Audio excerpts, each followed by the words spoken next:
पूर्व काल में चित्रभानु नाम का एक शिकारी था। जानवरों की हत्या करके वह अपने परिवार को पालता था। वह एक साहूकार का कर्जदार था, लेकिन उसका ऋण समय पर ना चुका सका। क्रोधित साहूकार ने शिकारी को शिवपीठ में बंदी बना लिया। संयोग से उस दिन शिवरात्रि थी। शिकारी ध्यानमग्न होकर शिव संबंधी धार्मिक बातें सुनता रहा।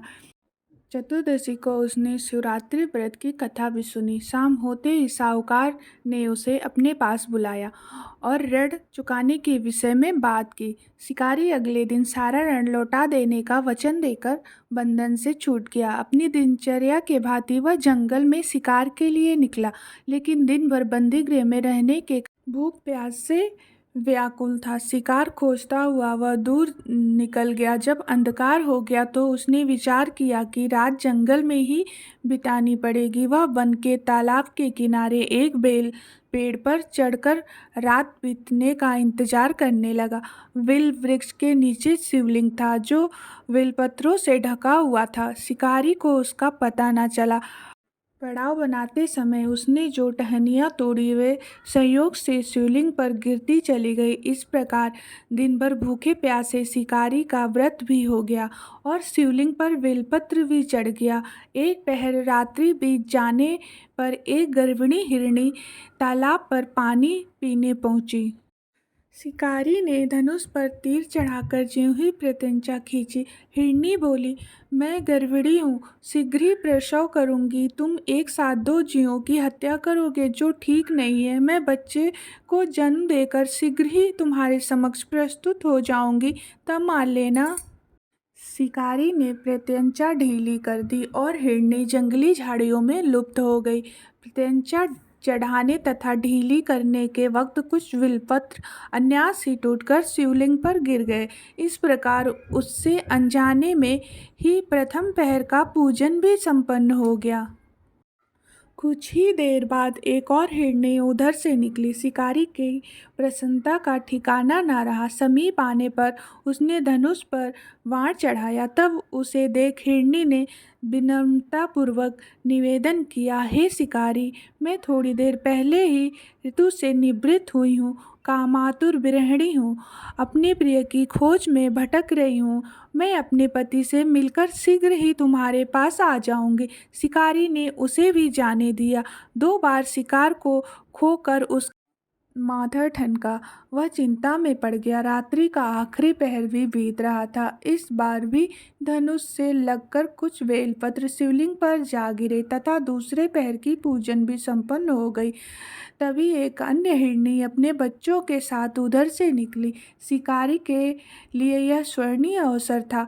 उसने धनुष पर तीर चढ़ाने में देर नहीं लगाई। वह तीर छोड़ने ही वाला था कि हिरनी बोली, हे शिकारी, मैं इन बच्चों को उनके पिता के हवाले करके लौट आऊंगी। इस समय मुझे मत मारो। शिकारी हंसा और बोला, सामने आए शिकार को छोड़ दूं? मैं ऐसा मूर्ख नहीं। इससे पहले मैं 2 बार अपना शिकार खो चुका हूँ। मेरे बच्चे भूख प्यास से व्यग्र हो रहे होंगे। उत्तर में हिरनी ने फिर कहा, जैसे तुम्हारे बच्चों की ममता सता रही है, ठीक वैसे ही मुझे भी है। शिकारी, मेरा विश्वास करो, मैं इन्हें इनके पिता के पास छोड़कर तुरंत लौटने की प्रतिज्ञा करती हूँ।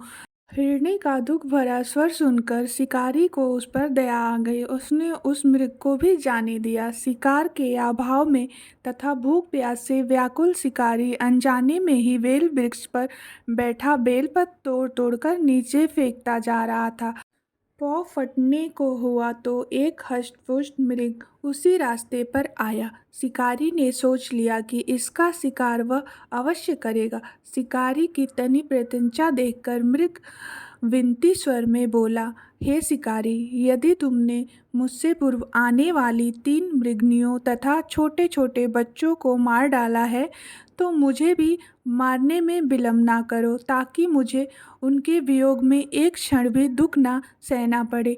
मैं उन हिरनियों का पति हूँ। यदि तुमने उन्हें जीवन दान किया है तो मुझे भी कुछ क्षण का जीवन देने की कृपा करो। मैं उनसे मिलकर तुम्हारे समक्ष उपस्थित हो जाऊंगा। मृग की बात सुनकर शिकारी के सामने पूरी रात का घटना चक्र घूम गया। उसने सारी कथा मृग को सुना दी। तब मृग ने कहा, मेरी तीनों पत्नियां जिस प्रकार प्रतिज्ञाबद्ध होकर गई हैं, मेरी मृत्यु से अपने धर्म का पालन नहीं कर पाएंगी, अतः जैसे तुमने उन्हें विश्वास पात्र मानकर छोड़ा है, वैसे ही मुझे भी जाने दो। मैं उन सबके साथ तुम्हारे सामने शीघ्र ही उपस्थित हो जाऊंगा। शिकारी ने उसे भी जाने दिया। इस प्रकार प्रात हो गई। उपवास, रात्रि जागरण तथा शिवलिंग पर बेलपत्र चढ़ने से अनजाने में ही पर शिवरात्रि का पूजा पूर्ण हो गया। पर अनजाने में ही की हुई पूजा का परिणाम उसे तत्काल मिला। शिकारी का हिंसक हृदय निर्मल हो गया, उसमें भागवत शक्ति का वास हो। थोड़ी देर बाद ही वह मृग सब परिवार शिकारी के समक्ष उपस्थित हो गया ताकि वह उनका शिकार कर सके।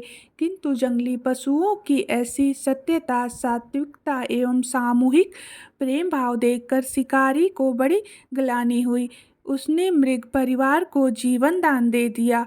अनजाने में शिवरात्रि के व्रत का पालन करने पर भी शिकारी को मोक्ष की प्राप्ति हुई।